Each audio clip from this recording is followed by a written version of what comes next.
Gentleman from Kentucky.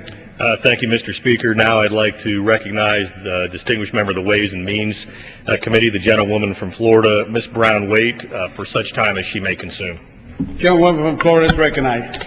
I thank the gentleman from Kentucky. Mr. Speaker, I rise today in support of the bill before us, the Home Buyers Assistance and Improvement Act of 2010. For reasons known only to them, our Democrat colleagues in the Senate have been unable or unwilling to reach a compromise addressing the bipartisan concerns about the bundle of extensions still pending across the Capitol. Due to this failure of basic leadership, the National Flood Insurance Program was allowed to expire, as well as a number of other programs. I mention the flood insurance program specifically because realtors in my district are calling my office morning, noon, and night on behalf of clients who cannot close on their new homes without an extension in the flood insurance program. Remember, it's Florida. You need flood insurance. Subsequently, quite a few of these individuals are going to be missing the home buyer tax credit that they were told that they would qualify for.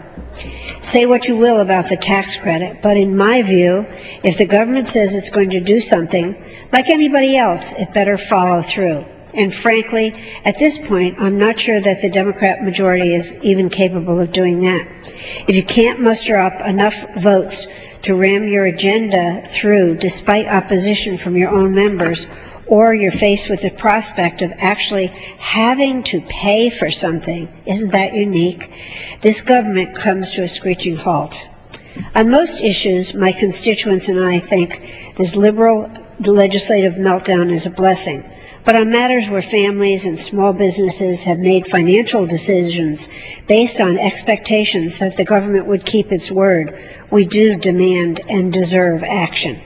My colleagues on the other side of the aisle have control of the White House, and both houses, they have the majority in both houses of Congress. They need to stop blaming everybody else and get their act together for the sake of the American people. And I yield back the balance of my time.